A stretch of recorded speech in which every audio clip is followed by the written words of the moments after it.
Será que é comum pacientes com rinite alérgica apresentarem sintomas associados de conjuntivite alérgica? Além disso, será que a rinite alérgica não tratada pode ser um fator de risco para asma? Bom, pessoal, meu nome é Luiz Pierre Neto, eu sou médico, sou alergo-imunologista e nós vamos conversar um pouquinho hoje sobre esse problema, a rinite e a conjuntivite alérgica.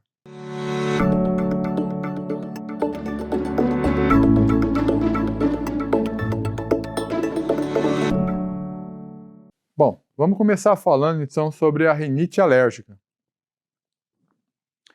Bom, a rinite alérgica é uma das patologias mais comuns na prática clínica diária. Ela é crônica, é insidiosa e o controle ambiental, ele é importante, ele é fundamental. Inúmeros medicamentos existem para controlar a famigerada rinite alérgica.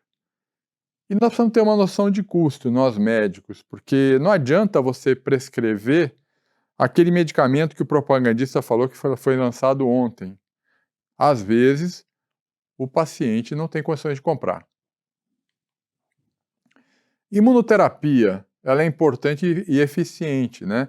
Nós, alergologistas, podemos fazer o diagnóstico dessa rinite alérgica, está ligada a fatores também alérgicos, a fatores de ácaros, poeira doméstica, fungos, pelos de animais, enfim, uma gama de inalantes, e às vezes você pode fazer imunoterapia e melhorar muito a qualidade de vida desse paciente, né?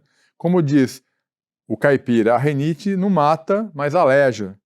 Portanto, tratamento de rinite alérgica é importante. A rinite alérgica precisa ser definida primeiro, né? Então, a definição de rinite alérgica que ela é um transtorno sintomático do nariz, né, induzido por exposição a alérgenos, né, com inflamação das mucosas mediadas por IgE. Evidentemente, os alérgenos, eles são muito importantes, nós vamos falar sobre eles.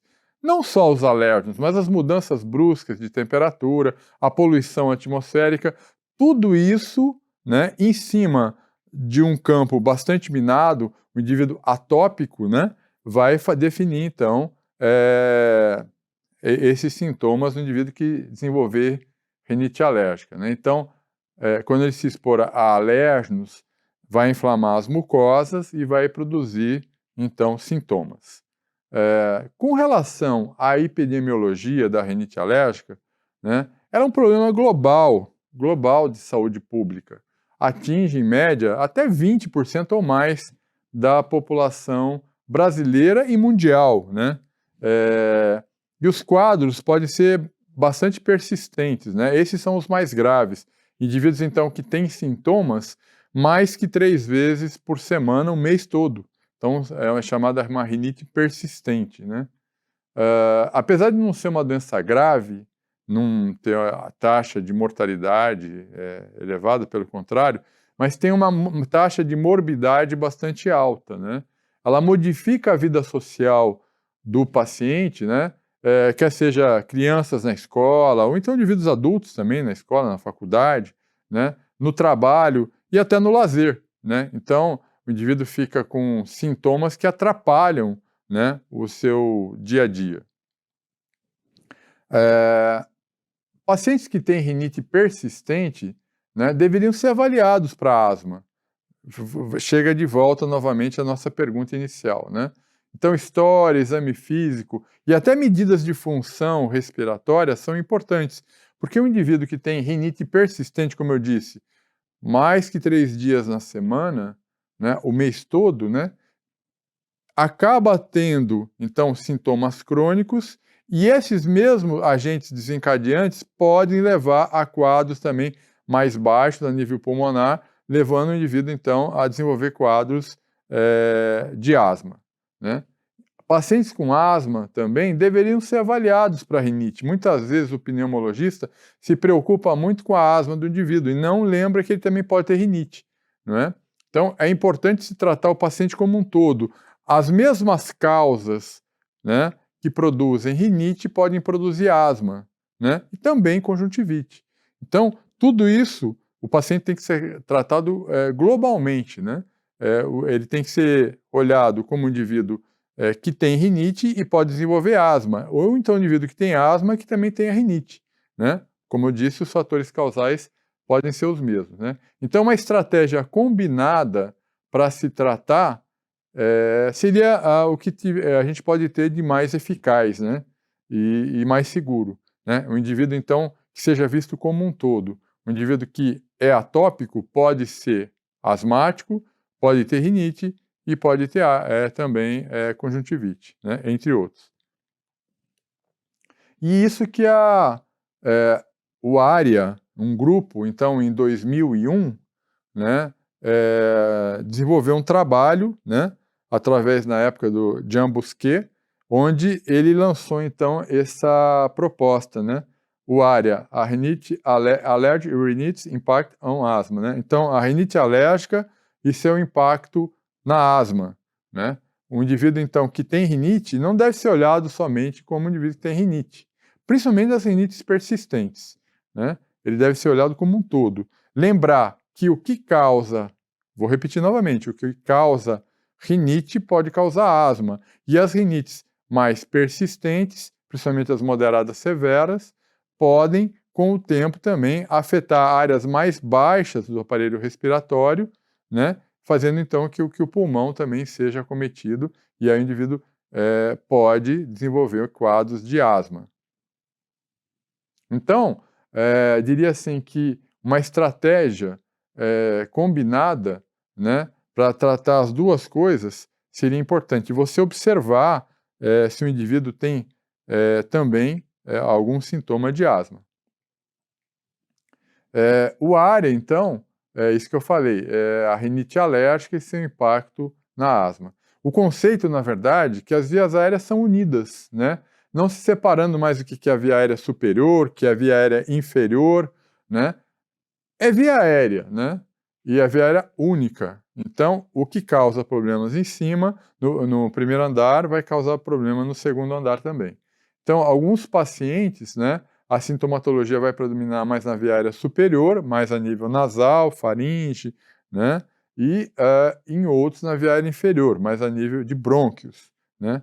Então, a rinite alérgica é um fator de risco para asma, principalmente a rinite alérgica persistente, né? Aquela que tem mais que 3 dias na semana, sintomas e o mês todo, né? Isso é chamado, então, rinite persistente. Então, vamos ver aqui a rinite alérgica e seu impacto sobre a asma, o ARIA, né? O ARIA classificou, então, a rinite alérgica quanto ao período de sintomas e a gravidade, né? Então, esse quadro mostra bem, né, primeiro com relação ao período de sintomas, né? Então, se a rinite tem sintomas até no máximo 3 dias por semana, né? Ou mais que 3 dias por semana, mas não é o mês todo, né? A gente vai chamar de uma rinite intermitente. Então vejam, o indivíduo tem sintomas nasais, mas esses sintomas eles ocorrem até no máximo 3 dias na semana. Não mais, se passar mais do que 3 dias na semana, não é o mês inteiro. Portanto, isso pode ser chamado de uma rinite intermitente. Por outro lado, quando o indivíduo tem sintomas persistentes, ele vai ter mais que 3 dias a semana sintomas e o mês inteiro, né? O mês todo, né, com sintomas com mais de 3 dias na semana. Mais que 3 dias na semana e o mês todo a gente chama de uma rinite persistente. Isso é muito importante. Então, definir quanto ao período de sintomas. A rinite pode ser intermitente ou persistente. Intermitente, voltando a falar, os sintomas vão ocorrer até no máximo 3 dias por semana, mas se ocorrerem mais que 3 dias por semana, não vai ser o mês inteiro. Isso é uma rinite intermitente. Ou então, ela vai ser persistente. Vai ser mais que 3 dias por semana e o mês todo. Então, em tese, isso é rinite intermitente ou persistente. E quanto à gravidade, né? Quanto à gravidade, segundo o ARIA, ela vai ser leve ou moderada grave. Não tem só moderada, é ou leve ou moderada grave. O que é leve? Leve é aquele indivíduo que tem um sono normal, a rinite não interfere tanto. Acho que faltou tanto aí para o área, né? Eu acabei, depois, algumas trabalhos que eu acabei lançando, eu coloquei, não interfere tanto, né, nas atividades habituais. Não interfere tanto nos problemas de escola e no trabalho. E os sintomas não incomodam tanto os pacientes, né? Então, o sono é relativamente normal, poderia ser colocado assim, né? Na rinite leve. Já na rinite moderada grave, a coisa já é diferente, né? Então, principalmente interferência no sono, né? Imagina um indivíduo que não dorme bem à noite, como é que ele consegue trabalhar no dia seguinte, né? Fica difícil. Então, a rinite moderada grave é aquela rinite que o indivíduo não consegue dormir adequadamente, então interfere no sono. Então, se interfere no sono, ela vai ser chamada de moderada grave. Esse é o fator de risco mais importante para ser chamada essa rinite de moderada grave. Ela pode interferir também nas suas atividades habituais, no seu dia a dia, pode interferir na escola, no trabalho, sintomas incomodam bastante o paciente não consegue se desligar dessa rinite. Mas sem dúvida nenhuma, então, o fator atrapalhar o sono é o mais importante, né? Atrapalhou o sono, trabalhou para dormir, ela é uma rinite moderada grave. Então, resumidamente, rinite intermitente ou persistente, quanto à frequência de sintomas. E quanto à gravidade, leve ou moderada grave. Então, a rinite pode ser intermitente leve, intermitente moderada grave, pode ser persistente leve e persistente moderada grave. Essa é a classificação, então, teórica que o ARIA sugere e é usado até hoje, né? Eu até coloquei, sintomas incomodam menos, né? Então, minha contribuição para o ARIA, dizer assim, porque o indivíduo que está com tudo isso aqui, ele não tem nada, né? Sono normal, isso aqui o ARIA publicou. Sono normal não interfere nas atividades habituais, sem problemas na escola e trabalho, sintomas não incomodam o paciente. Então, o indivíduo não tem nada, né? Então, eu diria o seguinte, minha contribuição é que os sintomas incomodam menos, né? Então, vai aí o seu feeling, né, para você entender que não interfere tanto, aqui interfere bastante na moderada grave, ok? Quais são os fatores desencadeantes da rinite alérgica, né? Sem dúvida nenhuma, são os aeroalérgenos, né? Os aeroalérgenos, né? Também os irritantes inespecíficos, né? Os poluentes, as mudanças climáticas, né? Fatores infecciosos também podem atrapalhar na rinite alérgica. Anti-inflamatórios, né? Alguns medicamentos, principalmente anti-inflamatórios também. Né? Fatores emocionais, como em todas as doenças também na rinite, fator emocional vai poder agravar o problema. Né? Alérgenos ocupacionais, também, de acordo com o que o indivíduo trabalha, ele pode ter agravado seus sintomas devido à exposição no trabalho, né? Enfim, então, aeroalérgenos, sem dúvida nenhuma, são os mais importantes, né? Os mais importantes desencadeadores, na verdade, de alergia no nariz, né? De rinite alérgica, de inflamação no nariz, né? Rinite alérgica. Dos aeroalérgenos, né? Então, a poeira doméstica é a mais importante. Antigamente, a gente falava de poeira doméstica. Hoje a gente sabe o que tem na poeira que causa mais alergia, né? Na poeira tem um bichinho, um ácaro, né? Um aracnídeo, parente da aranha, invisível a olho nu, a gente não consegue ver o ácaro, né? E esse ácaro, então, é um dos grandes causadores, talvez o maior causador de alergia respiratória, né?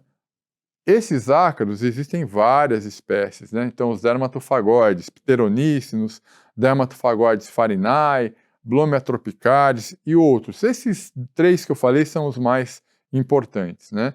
Então, eles participam da poeira doméstica, né? Nessa poeira doméstica, então, existem milhares de ácaros, né? Lugares fechados, lugares confinados, e eles, pasmem, né? Eles liberam bolotas fecais, né? Então, se eles já são invisíveis a olho nu, imagine então as suas bolotas fecais, né? Essas bolotas fecais são liberadas na poeira dos ambientes fechados, e nós respiramos, então, cocô de ácaro, né? E o cocô do ácaro, na verdade, é um dos maiores sensibilizantes da poeira doméstica. O ácaro vive em torno de 4 meses, ele também se desfaz, ele normalmente está no chão, né? Ele não voa, ele está no chão, mas depois de alguns meses ele morre e também participa, os fragmentos do ácaro acabam ficando na poeira doméstica também. Mas, sem dúvida nenhuma, a bolota fecal é um dos maiores sensibilizantes do ácaro, né? Ah, Fungos também podem participar dessa sensibilização, né? Várias espécies de fungos, né? Infelizmente, com fungos a gente não consegue ainda definir bem, talvez falte alguma coisa, porque tanto em testes prick testes ou testes do tipo in vitro, né? Testes a gente chama de monocap, né? Esses testes ainda não conseguem fazer um bom diagnóstico para fungos. Talvez porque o fungo tenha várias formas vegetativas, né?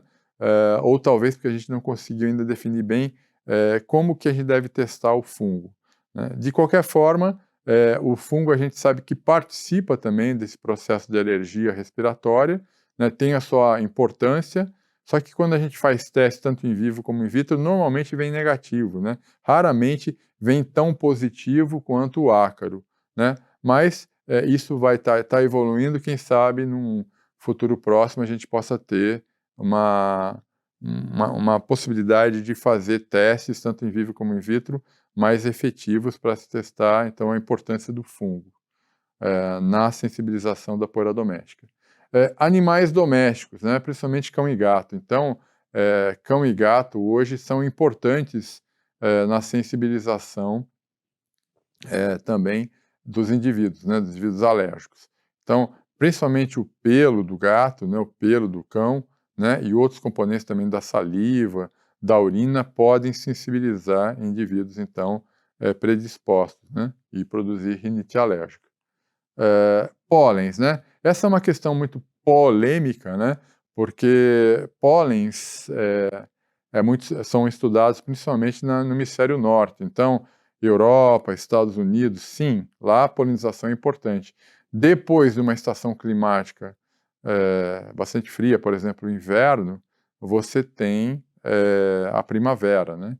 E a primavera, então, floresce e há uma polinização bastante intensa depois de um inverno também intenso.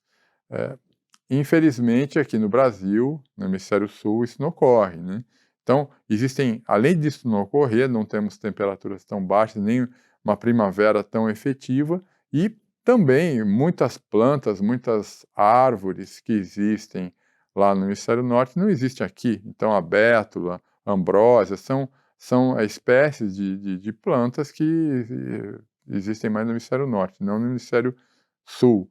Portanto, a polinização ainda no Brasil e aqui no hemisfério sul é um assunto a ser mais estudado, né? Alguns estudos têm sido feitos na região sul, que tem um clima subtropical mais ou menos semelhante como o do hemisfério norte, então, mas muitas plantas só tem lá, não tem nem na região sul do Brasil, então algumas coisas estão sendo estudadas com gramíneas, como por exemplo o Lolium multiflorum, também chamado azevém, né? Então existem alguns estudos de alguns professores no Paraná e outras regiões, né, para saber então a importância da polinização e na sensibilização pelo Lolium multiflorum, né, que é uma gramínea, né, que é encontrada em várias regiões do Brasil, principalmente na região sul, né? Insetos, baratas, também podem participar da sensibilização. Evidentemente, baratas vão estar mais presentes em ambientes com uma classe socioeconômica um pouco mais baixa, né? Em que geralmente você vai ter maior concentração desses insetos, né? Quando você não vê barata, existe barata, porque ela é cosmopolita. Agora, quando você vê barata, existe muita barata no ambiente, né? Portanto, quando ela morrer, ela vai soltar ela solta uma substância que também pode se juntar a essa poeira doméstica. Não com a mesma efetividade do ácaro, que tem uma quantidade muito maior, mas também pode participar dessa sensibilização. Outros agentes que podem também participar de sensibilização são alérgicos ocupacionais, né? Alérgicos ocupacionais que podem produzir uma rinite alérgica ocupacional ou agravar uma rinite alérgica, né? Além de penas, lã, menos importante, talvez na lã tenha mais poeira, mais ácaro, etc, né? Então, ainda falando dos aeroalérgenos, né? Os ácaros, como eu falei, são os mais importantes, né? Os ácaros, o Dermatofagoides pteroníceos, o Dermatofagoides farinae e a Blomia tropicalis, são os mais estudados, né? O Dermatofagoides pteroníceos e farinae fazem reação cruzada entre si, né? Então, quando se faz testes alérgicos, pode ocorrer e ocorre reação cruzada entre ambos. Já a Blomia tropicalis não, né? É um ácaro que já foi um ácaro de estocagem e hoje é um ácaro que está presente na poeira doméstica domiciliar, né? Baratas, a Blatella germânica, que é a barata menor, né? Barata de cozinha, e a Periplaneta americana, que é a barata maior, né? Barata de esgoto. Também fazem reação cruzada entre elas, né? Animais, como eu falei, o cão e o gato, principalmente o pelo do cão, o pelo do gato. Fungos, eu já falei também, existem várias espécies de fungos, né? E os pólens, em que no Brasil, então, o mais importante são as gramíneas. E mesmo as gramíneas, na verdade, não têm tanta importância assim, né? As gramíneas, aqui no Brasil, o Lorium multiflorum, bastante estudado, o Paspalo notatum, que também é um outro tipo de gramínea, né? O Cynodon dactylum, também é outro tipo de gramínea. Todas essas gramíneas, na verdade, elas têm alguma importância, mas é uma importância pequena a nível de Brasil. Então aqui mostrando pelos animais, tanto do cão como do gato, que são os que mais causam problema. Aqui ácaro, né, no centro ácaro, né, barata, pólens, né. Então, alguns exemplos, né. É importante ressaltar que em termos de pelos de animais, quando você tem um animal doméstico e você diagnostica que o indivíduo tem alergia a esse animal doméstico e o indivíduo acaba dando o cachorro, acaba transferindo esse cachorro para um outro dono, depois de 6 meses que você não tem mais o animal, ainda se você for pesquisar nos cantos do domicílio, principalmente no quarto, se o animal ficava dentro do quarto, você ainda vai encontrar resíduos de pelo de animal. Então, mostrando então que o pelo de animal tem um efeito residual por longo período, né? E nós aí entramos numa situação muito conflituosa, porque quando o indivíduo tem alergia ao pelo do animal, e você fala que ele não pode ter o animal, já existe uma relação, né, de amizade, uma relação de carinho. O animal faz parte da família, né? Então fica difícil você pedir para o indivíduo não ter mais o animal. Então você acaba pedindo para ele não entrar no quarto, não carregar, não dormir com o animal, não ficar carregando o animal, etc, né? Já ajuda um pouco, mas não entrar dentro de casa. Mas aí o indivíduo fala, então por que eu vou ter um animal? Vai ficar lá fora, né? Então algumas vezes a gente acaba tendo uma dificuldade grande, né? Você pede para o indivíduo não ter mais o animal, ou então para doar para um outro dono, ou o indivíduo acaba preferindo mudar de médico, né? Então vou ver uma outra opinião. Às vezes você lança recursos, assim, gato é mais fácil, você pede, olha, você vai dar banho no gato 2 vezes por semana, aí o gato muda de dono, né? Você não precisa nem dar o gato. Enfim, mas de qualquer forma, é uma situação difícil, os animais domésticos também na sensibilização. Não tem importância tanto como do ácaro, mas tem a sua importância também, né? Aqui então o famigerado ácaro, né, numa microscopia, a gente vê então que o ácaro ele é o principal causador das alergias da poeira doméstica. E aqui embaixo nós vemos então a bolota fecal dele, né, mostrando então que essa bolota fecal ela é importante, né, na sensibilização dos alérgicos, dos indivíduos que têm rinite alérgica.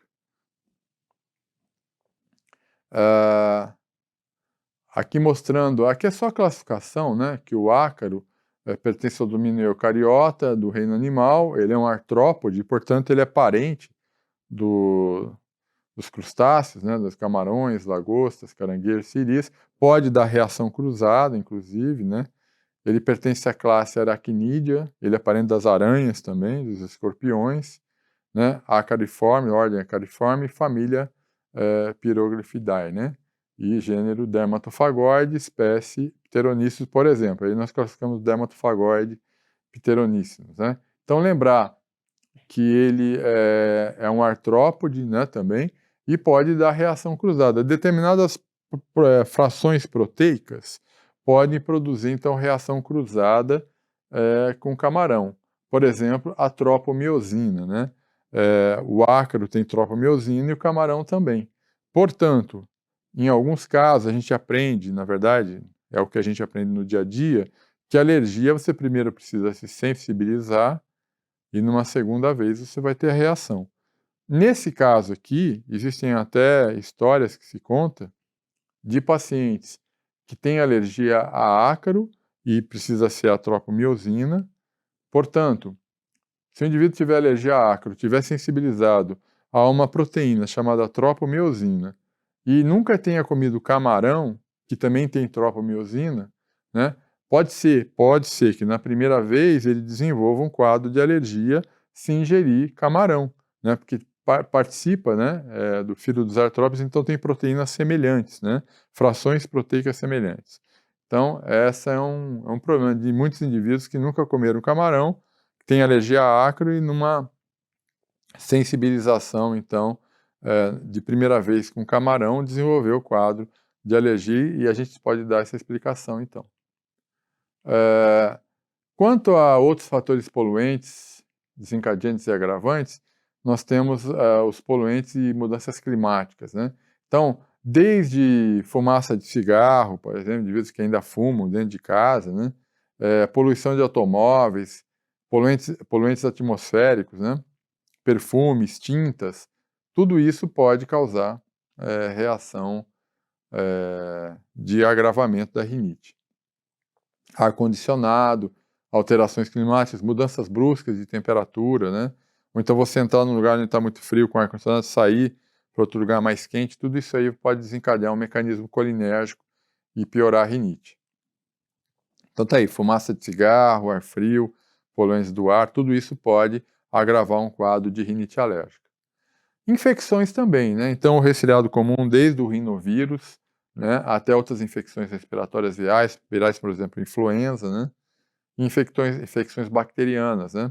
Também pode levar a um agravamento da rinite. Anti-inflamatórios e outros fatores associados também podem provocar isso. Tá certo? Lembrar que alimentos, corantes, conservantes alimentares raramente vão induzir a rinite alérgica. Então, parar com essa história de que alimentos, corantes e conservantes podem causar alergia respiratória. Geralmente não causam. Alterações psicogênicas, né, também na rinite são agravantes. Né? Então, o estresse pode levar, então, a um agravamento da rinite, né? Não é a causa principal, mas pode ser uma causa também desencadeante, ok? Alérgicos ocupacionais, né, podem, então, produzir uma rinite ou agravar uma rinite pré-existente.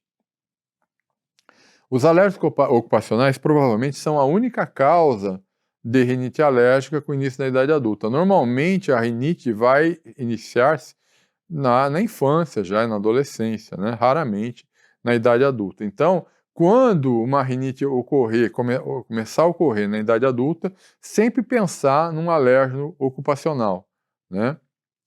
Pode ser que o indivíduo já era atópico, né, mas não teve nada que a atopia dele não era tão importante, e ao se deparar no trabalho com alguma coisa mais importante com uma frequência maior, ele começou a desenvolver então um quadro de rinite e pensar então em alérgeno ocupacional, né? Alérgenos ocupacionais, né?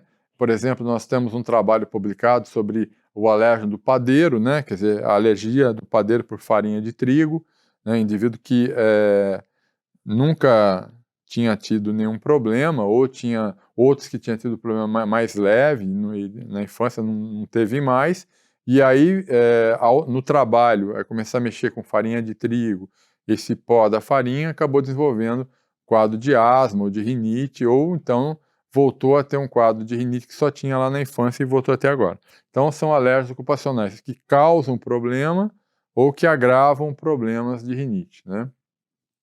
Também tratadores de animais que fazem, que lavam animais, né, animais de pelo também podem desenvolver esse quadro de rinite ou agravamento dessa rinite, né?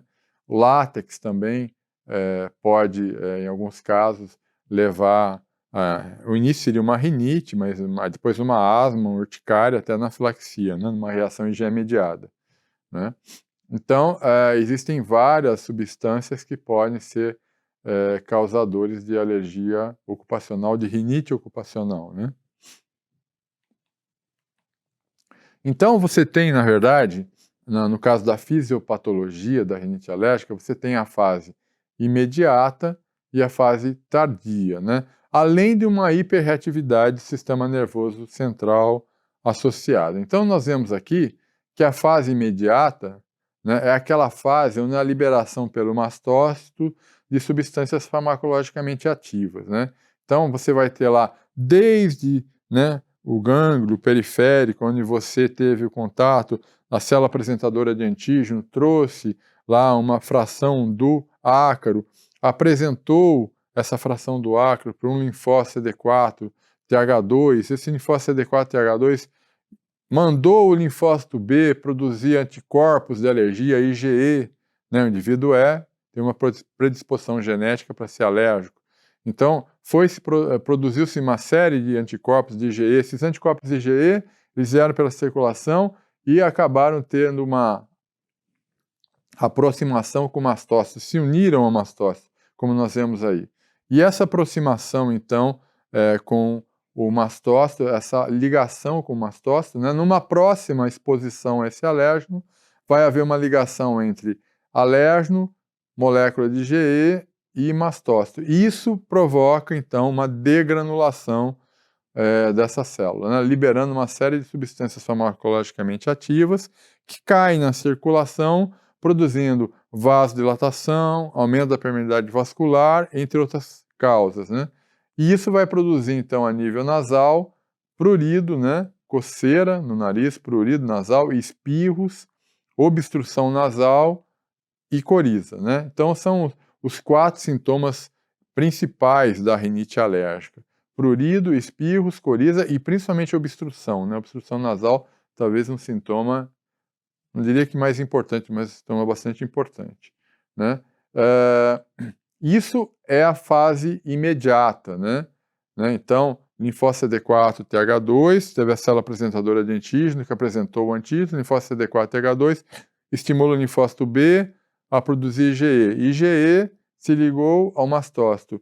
Nova exposição, IgE ligado ao antígeno e que está ligado ao mastócito produz degranulação.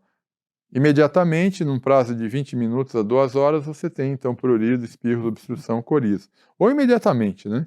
E, mais tardiamente, com a participação de eosinófilos, algumas interleucinas estimulam, então, a aproximação, principalmente a interleucina 5, estimula a aproximação de eosinófilo para a região também. E o eosinófilo faz parte, então, da fase tardia. Ele vai lá liberar uma série de substâncias também que vai perpetuar esse processo inflamatório. Junto com isso, você tem também o sistema nervoso autônomo, que está junto lá, né? Principalmente o parasimpático. E o parasimpático, então, vai liberar várias substâncias também, né? Neurotransmissores que vão produzir uma hiperreatividade na região, né? Do sistema nervoso autônomo.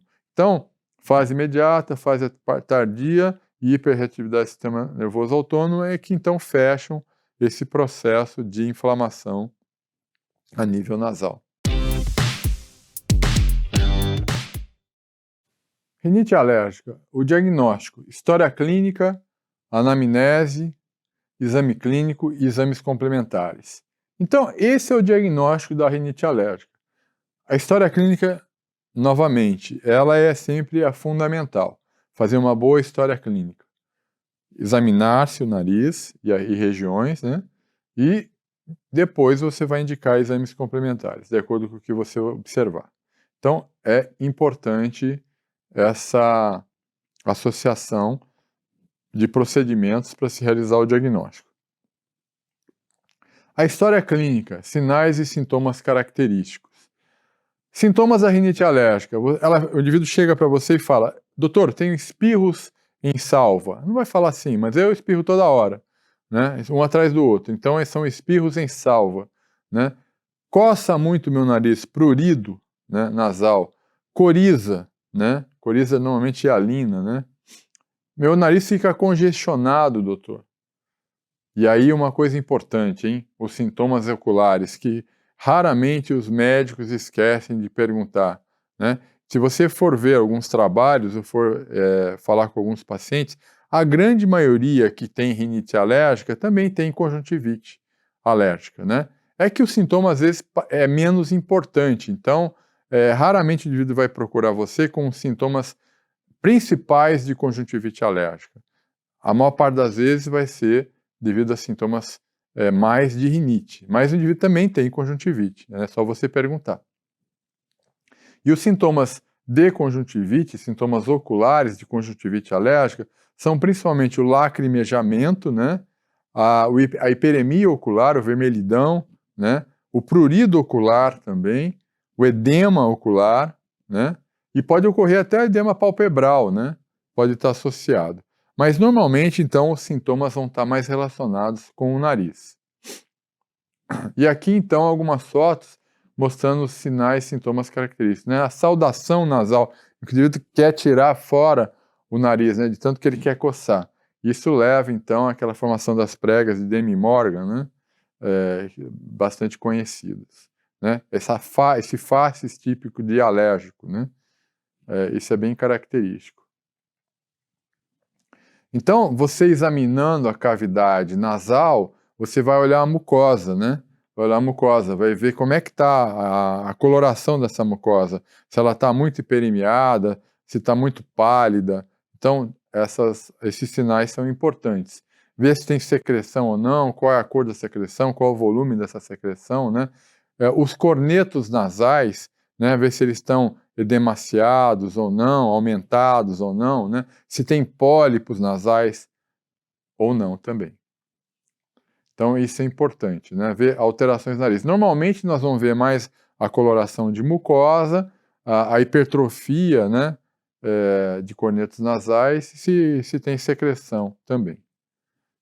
Tá? Aqui então a observação exame físico de uma cavidade nasal.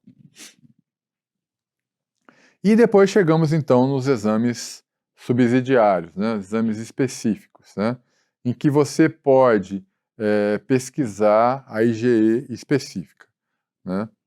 Você pode fazer isso tanto in vitro como in vivo, né.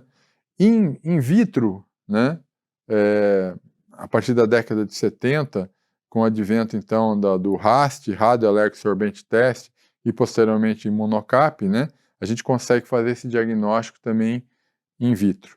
Mas tudo começou anteriormente em vivo, né? Nós temos hoje em torno de 100 anos de testes em imunoterapia, como a gente faz ainda até hoje, né? Então, em vivo, existem os testes de puntura, os prick tests, né? Nós vamos falar. Então, o prick test é um teste de puntura em que você geralmente faz na região volar, né, do antebraço, você testa, então, substâncias relacionadas com sensibilização. Essa que eu falei anteriormente, ácaros, pelos animais, pólens, barata e etc. Fungos, né? Então, esses são os testes de puntura, os prick tests, né? Você vai tentar desencadear na região volar do antebraço do indivíduo, né? Colocando gotas dessas substâncias e dando uma puntura, né? Dando uma puntura, fazendo com que jogue, então, da epiderme para a derme, para ver se há uma sensibilização nessa região, né? Visto que o indivíduo alérgico, qualquer lugar que penetrar o alérgeno, ele vai ter reação, né? E depois, então, os testes in vitro, né, mais modernos, depois da década de 70, em que se começaram vários ensaios. Hoje o ensaio mais importante, antigamente chamado de RAST, né, Radioalérgico Sorbente Test, o mais importante ensaio hoje é do imunofluorescência do Imunocap, né? Então esse é um nome de um produto, e hoje a tendência é de que todos os outros ensaios acabam copiando o Imunocap, né, o mais conceituado hoje. Então aqui nós vemos o prick test, como eu falei, né? Vários antígenos, vários alérgenos podem ser testados na região volar do antebraço, né? E aí então você coloca o alérgeno e em cima faz uma ligeira picada, né? Não sangra, nada. É mais para jogar então o alérgeno para a derme.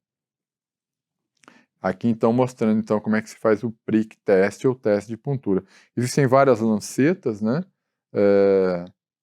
E então você coloca, aqui vemos, colocamos o alérgeno, e em cima então a gente faz uma pequena puntura. Aqui alguma orientação como teste de triagem, né? Então aqui nós temos algumas sugestões, né, para fazer esse prick test. Devemos sempre fazer esse prick test com um controle positivo e um controle negativo. O controle positivo a gente faz sempre com a histamina, né?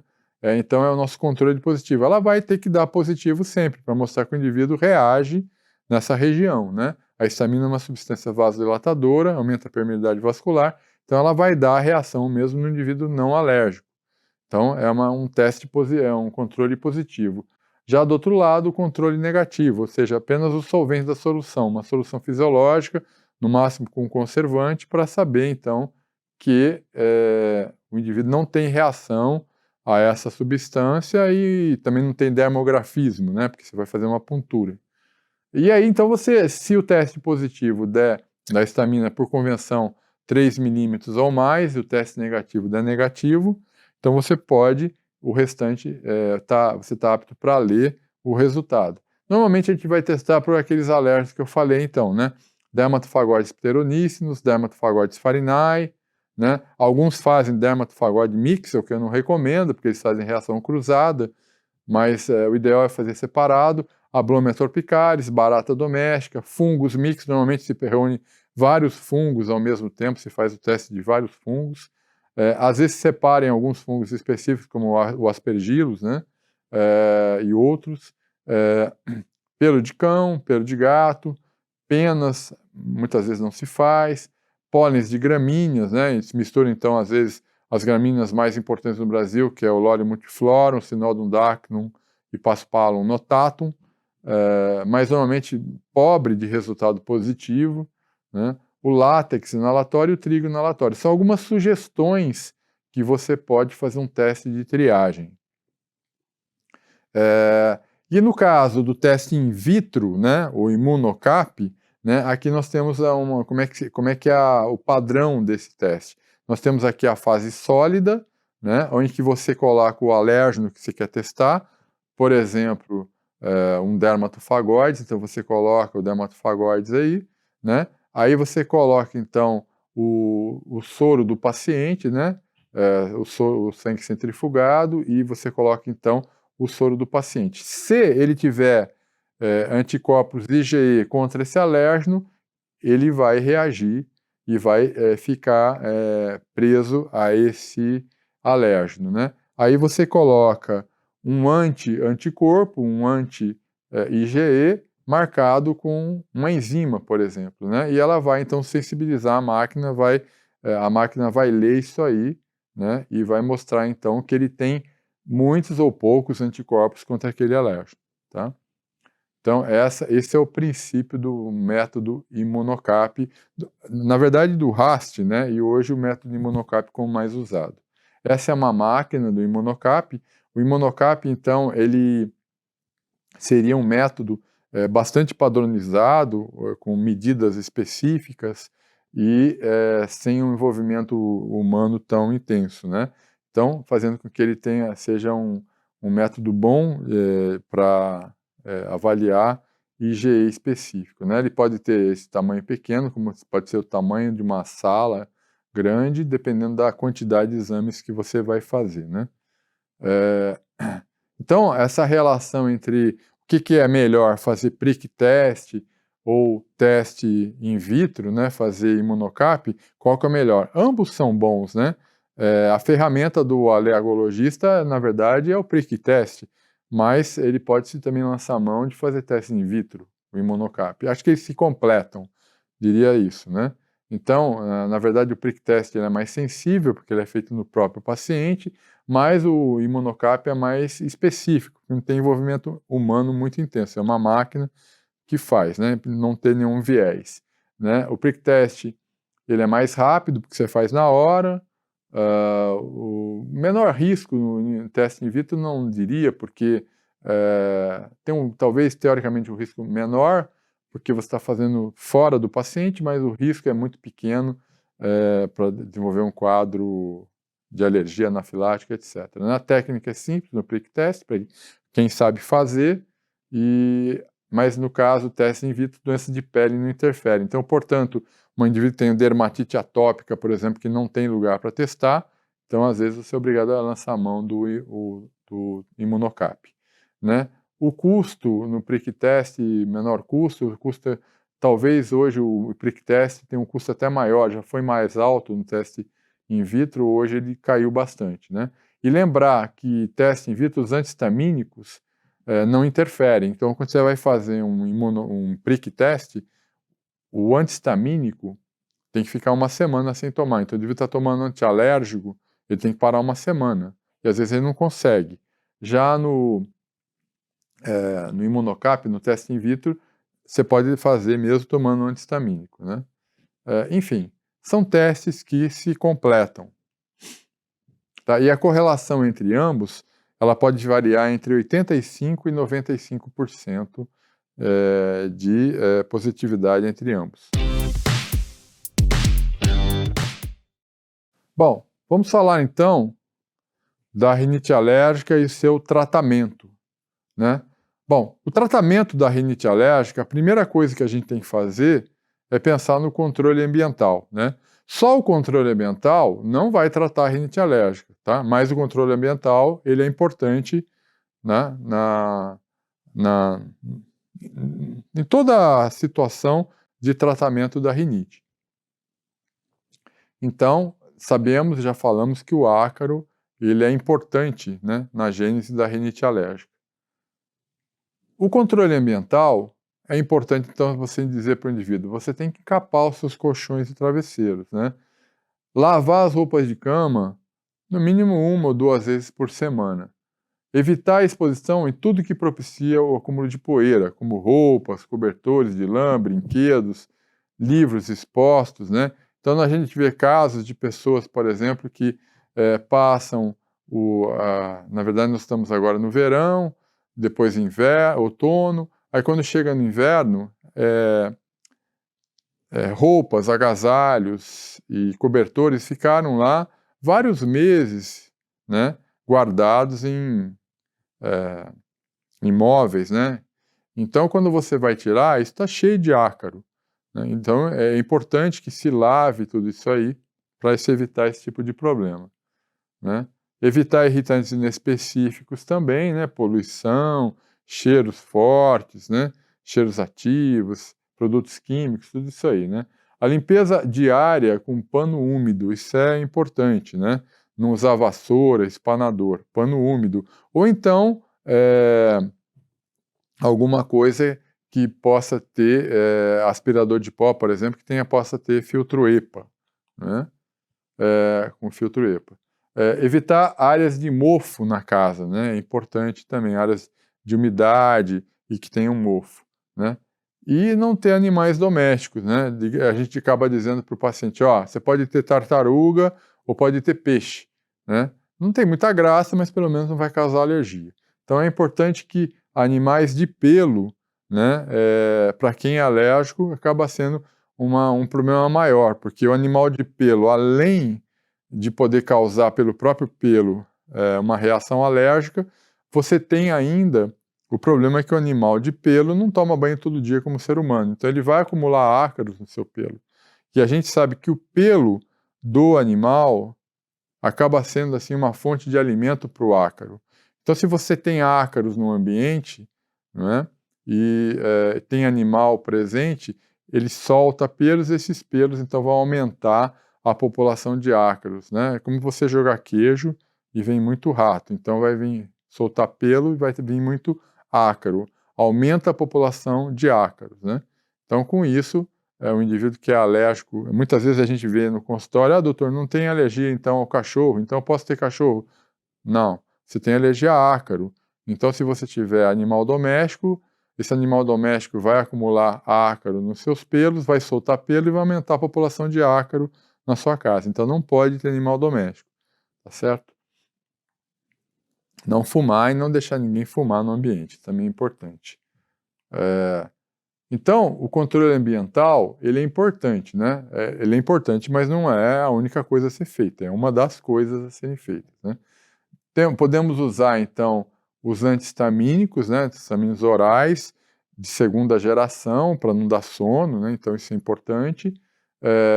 Anti-histamínicos tópicos nasais são preconizados também. No Brasil, isoladamente, não temos nenhum mais, já tivemos, mas hoje não temos mais. Corticoides tópicos nasais, sim, são muito importantes, né, principalmente nos casos mais graves associados ao anti-histamínicos orais, né. Existe a associação também de corticoide tópico com anti-histamínico tópico nasal, temos no Brasil o Dimista, né? Os antileucotrienos que ainda são usados, né, para tratamento da rinite alérgica, né? Existem alguns produtos que se associam a anti-histamínico oral de segunda geração, mais antileucotrienos. Cromonas no Brasil não consta mais no consenso 2017 e infelizmente ele não está mais sendo produzido por nenhuma empresa aqui no Brasil. Descongestionantes orais também, em associação com anti-histamínico oral, podem ser usados, né?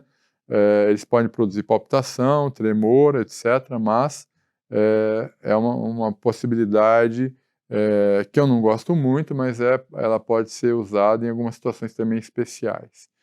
Os corticosteroides, né, orais, que seria então a última escolha, né?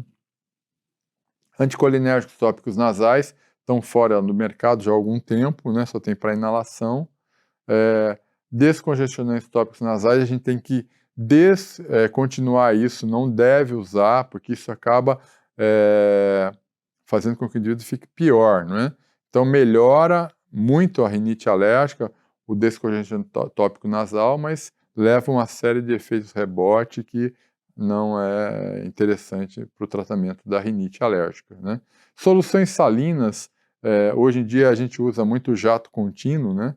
Então, elas são usadas como processo químico, mecânico, me perdoe. E anticorpos monoclonais, né? Esses anticorpos monoclonais não tem, é tudo off-label. Na verdade, o único que existe alguma indicação, não muito para rinite alérgica, mas uma rinocinusite crônica com pólipos nasais, é o dupilumab, um anticorpo monoclonal, né? O Dupixent, mas isso em adultos e em rinocinusite crônica com pólipos nasais. Em rinite alérgica, não. E por último, então, a imunoterapia, que é um processo eficiente, quando bem indicado, pode então produzir efeitos muito importantes no indivíduo, né? Quando esse tratamento foi feito, o diagnóstico for bem feito e o tratamento bem feito, você pode ter uma melhora significativa do indivíduo. Então, o tratamento da rinite alérgica, né, segundo o último consenso de 2017, né, você vai ter desde uma rinite intermitente, né, leve ou moderada grave, e uma rinite persistente leve ou moderada grave. É mais importante, você tem que entender o seguinte, então, que na rinite intermitente leve, é usar como primeira opção um antihistamínico H1 de segunda geração oral, né, quando necessário, né? E no mais grave, que uma rinite persistente moderada grave, normalmente a gente associa o antissamínico H1 de segunda geração, né, com o corticoide tópico nasal, né? No caso da rinite intermitente moderada grave ou persistente leve, né, você pode usar ou o corticoide nasal ou o antissamínico H1 oral, o qual você achar melhor, né? E aí, em situações mais complexas, você pode ir associando mais coisas, sempre revendo o paciente, reavaliando o paciente, né, a cada 2 ou 4 semanas, para você ver se você vai aumentar o step, vai fazer um step up, um step down, né, nesse paciente com rinite alérgica. Baseado sempre na história, exame físico e IG específica, PRIC e imunocap, né. A imunoterapia é a única modalidade terapêutica capaz de alterar o curso natural da doença alérgica e prevenir o desenvolvimento de asma em pacientes com rinite alérgica. Isso é muito importante, né? A imunoterapia, ela muda, é capaz de alterar o curso natural da doença alérgica, né? Ela pode atuar induzindo a produção, né, de linfócitos T reguladores, a gente chama de linfócitos Treg, e estimulando a produção de anticorpos IgG4, chamados anticorpos bloqueadores, né, ou a produção de IgA, enfim, a diminuição da produção de IgE, tudo isso aí pode ser provocado e induzido pela imunoterapia. Isso é muito importante. A imunoterapia, então, pode ser usada na rinite, na conjuntivite alérgica, na asma, na reação a venenos de insetos. Está sendo usado na dermatite atópica, porque a gente vê que muitos indivíduos que têm dermatite atópica têm um quadro de reação a inalantes, né? A alergia ao látex no Brasil ela não é feita, mas é feita em alguns países. A alergia alimentar, existe hoje a hipodessensibilização, né, oral. Então, e a imunoterapia, você tem tanto a imunoterapia subcutânea, das convencionais, a subcutânea, e a imunoterapia sublingual. Hoje a sublingual vem sendo usado bastante.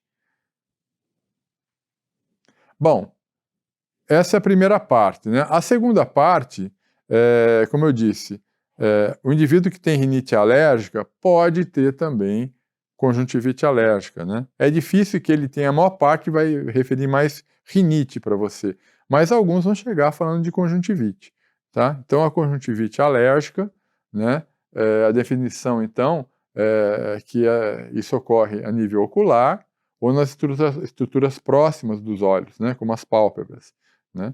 E são reações, então, exageradas do sistema imunológico, levando, então, a uma série de alterações a nível ocular, né? Então, há uma inflamação da conjuntiva, né, produzindo vasodilatação, né, secreção, prurido nessa região, né, levando então o que a gente chama de conjuntivite alérgica. Bom, com relação ao quadro clínico da conjuntivite alérgica, né, nós vemos, então, em formas mais leves, né, a gente chama de CAS ou CAP, que é conjuntivite alérgica perene, né, ou conjuntivite alérgica sazonal, né. São 98% das conjuntivites são entre a conjuntivite alérgica perene ou conjuntivite alérgica sazonal, né. Normalmente está associado, então, com outras doenças, com rinite, com asma ou dermatite atópica, né. Agora, a forma perene, né, é aquela que fica, então, a maior parte do tempo, né, e a forma sazonal em alguns meses do ano, né. Essas seriam as duas formas. Geralmente, como eu falei, associada à rinite alérgica, né, a reação normalmente é tipo 1, né, uma reação IG mediada, né. No Brasil, a gente não tem muito influência por polinização, como tem no hemisfério norte. Agora, temos um tipo de conjuntivite muito mais grave, né, que ainda bem que corresponde a uma grande minoria das conjuntivites alérgicas, que são as ceratoconjuntivites, né. Essa classificação vem do hemisfério norte, então lá se fala de ceratoconjuntivite atópica ou ceratoconjuntivite vernal, também chamada primaveril, né, que pode estar ligado, então, mais a polinização principalmente. Aqui no Brasil isso não ocorre, é mais difícil, né? Então, essa ceratoconjuntivite, como o próprio nome já diz, pode estar atacando a córnea do indivíduo.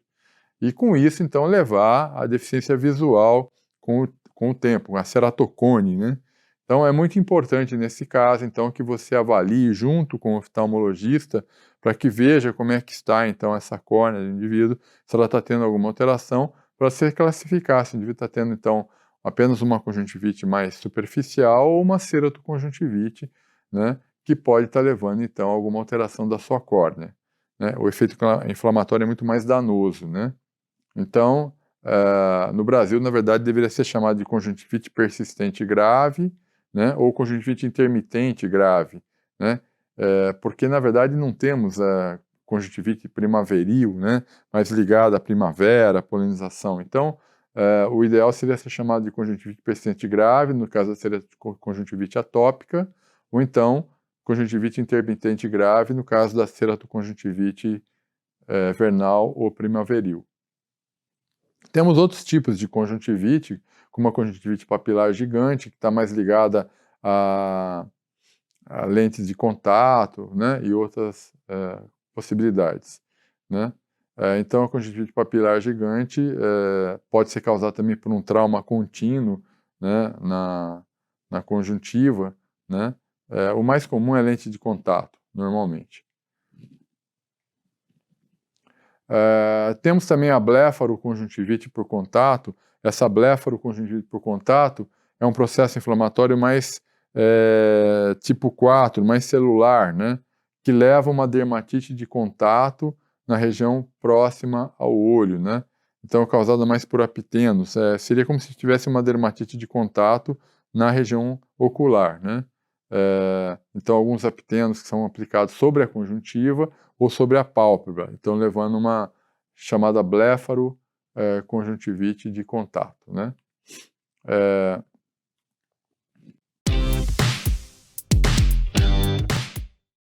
Então, no diagnóstico da conjuntivite alérgica, né, é muito parecido com a da rinite, né? Você tem que o diagnóstico específico está ligado, então, a EG específica in vitro, que seria o imunocap, e em vivo os prick testes, né? Eventualmente você pode fazer o patch test no caso da conjuntivite de contato que eu acabei de falar. E quanto ao tratamento, como na rinite, evitar os alérgenos, em situações assim mais agudas, compressas frias, lubrificação ocular é importante porque tende a conjuntivite a produzir um olho seco, né? Estabilizadores de mastócitos, a gente ainda tem o cromoglicato, né, para ser usado. Antihistamínicos tópicos também, né? Antihistamínicos orais, corticoides tópicos, né?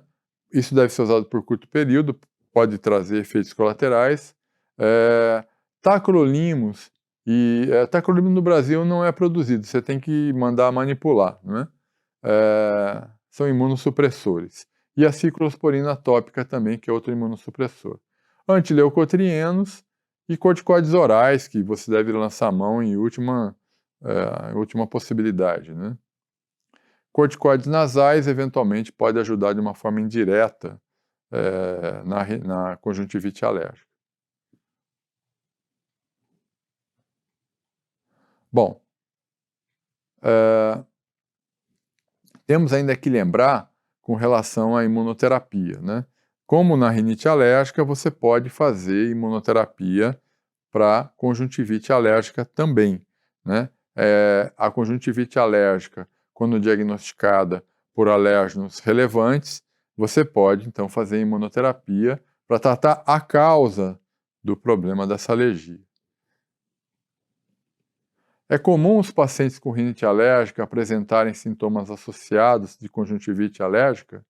Além disso, a rinite alérgica não tratada pode ser um fator de risco para asma, né? Espero ter respondido, então, essas perguntas que estão nesse slide. Obrigado a vocês, foi um prazer estar aqui falando sobre esse assunto. Obrigado.